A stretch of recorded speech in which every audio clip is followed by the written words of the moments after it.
আজকে তোমাদের সবার জন্য নিয়ে চলে এসেছি কলকাতার খুব কাছে একটা ঐতিহাসিক এবং ধার্মিক স্থান নিয়ে। আর এটা হচ্ছে জোকা স্বামী নারায়ণ মন্দির। চলো আজকে আমরা এই জায়গাটাকে এক্সপ্লোর করব। আর আমার চ্যানেলটাকে অবশ্যই সাবস্ক্রাইব করে দিও, আমি তোমাদের জন্য এরকম ভিডিও আনতেই থাকবো। চলো শুরু করা যাক। হ্যালো ফ্রেন্ডস, কেমন আছো সবাই? আশা করছি খুবই ভালো আছো। আজকে আমরা তোমাদের জন্য নিয়ে চলে এলাম স্বামী নারায়ণ মন্দির জোকা। এটা একটি গুজরাটি হিন্দু মন্দির। এটা 2014 সালে পাবলিকের জন্য ওপেন করে দেওয়া হয় এবং এই মন্দিরটা দুটো ফ্লোর আছে।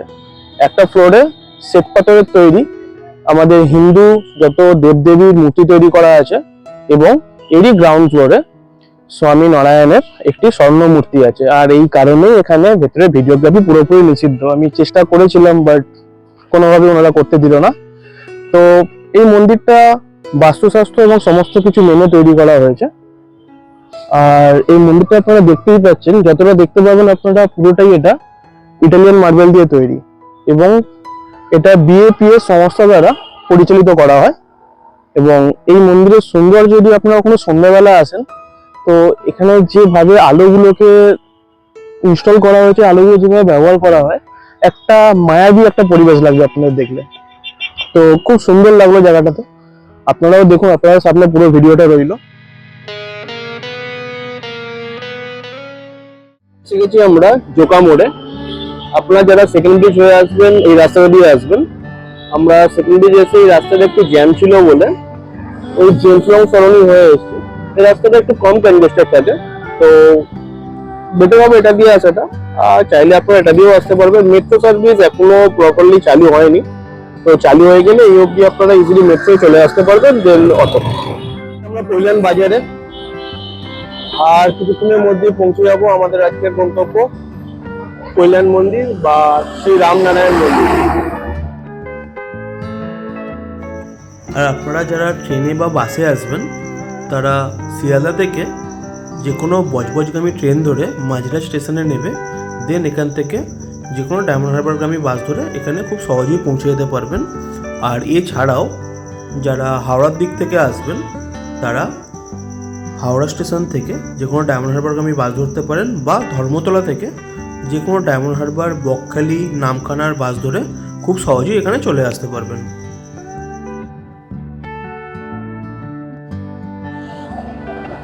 এসে গেছি আমরা রামনারায়ণ মন্দির, সেই বিখ্যাত মন্দির। এই এন্ট্রি গেটটা বন্ধ আছে, 2 নম্বর গেট দিয়ে ঢুকতে হবে আমাদের। চলুন যাওয়া যাক। খুঁজে পাওয়াটাই মুশকিল। পার্কিং এ নিয়ে যাচ্ছি, এখানে গাড়িটা পার্ক করতে হবে। এখানে কোনো ঘন্টার ব্যাপার নেই। এই দেখুন, এখানে পুরো পার্কিং এর লিস্ট দেওয়া হইলো। বাইকের জন্য 20 টাকা ফার্স্টেই নিয়ে নেওয়া হয় এটা। চলুন গাড়িটা পার্ক করি।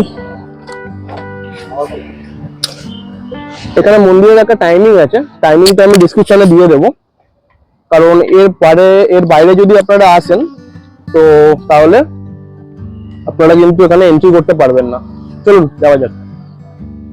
এখানে এন্ট্রি যে টাইম, এখানে মন্দিরের যে টাইম, এটা পুরোটা আপনাদের সামনে রাখলাম।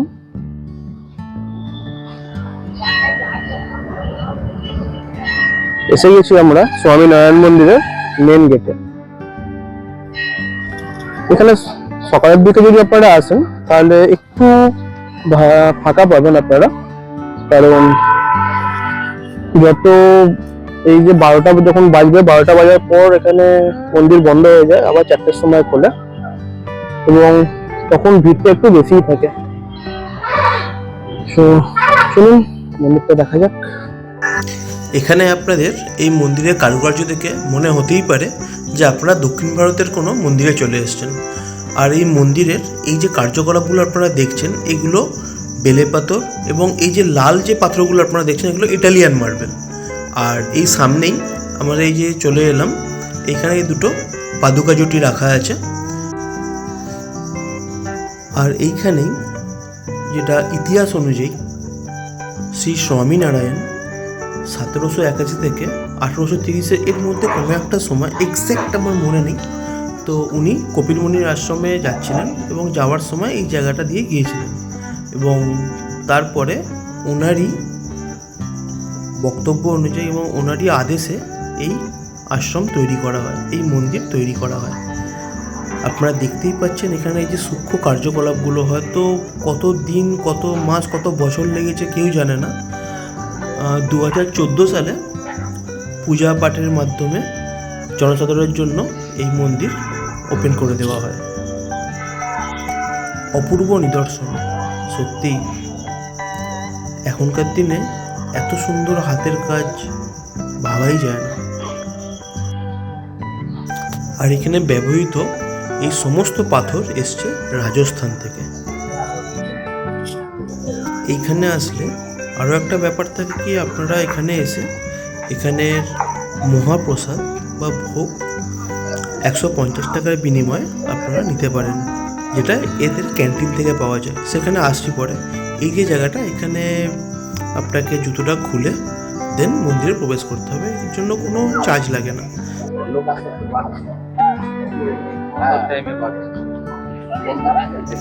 দেখতেই পাচ্ছেন আপনারা, এখানে বহু লোকের সমাগম হয়।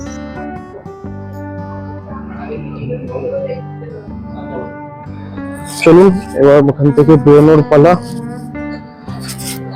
এখান থেকে বেরোনোর সময় বাদিকে ওয়াশরুম আছে এবং সামনে এই যে ক্যান্টিনটা দেখছেন, এখানে গুজরাটি ভেজিটেরিয়ান খাবার সার্ভ করা হয়। এখানে কোনো ননভেজ পাওয়া যায় না। আর এখানে একটা সাহিত্য এবং ঔষধ ভান্ডার আছে, অবভিয়াসলি আয়ুর্বেদিক এবং অর্গানিক খাবার। চলুন একটু যাওয়া যাক ভেতরে।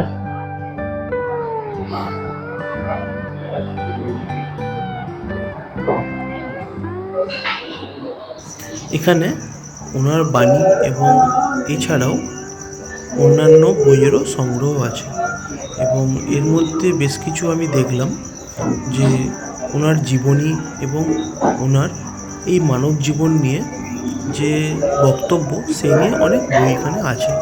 আপনারা এখানে এসে ওগুলো সংগ্রহ করতে পারেন। আর এই যেগুলো দেখছেন, এগুলো অর্গ্যানিক ফুড। অনেস্টলি আমি জানি না কতটা অর্গ্যানিক, বাট হ্যাঁ এখানে লেখা আছে।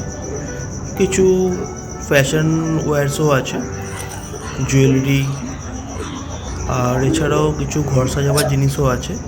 এবং এখানে কিছু, যেটা আমার সবথেকে চোখে লাগলো, সেটা হচ্ছে এইগুলো ঘরে আপনার মন্দির যেটা তৈরি করতে চান আপনারা, তো এগুলো একটা নিয়ে গিয়ে আপনারা ঘরে ব্যবহার করতে পারেন।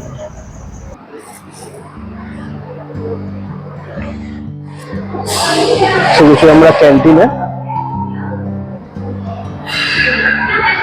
ক্যান্টিনের মেনুটা আপনাদের সামনে রাখলাম।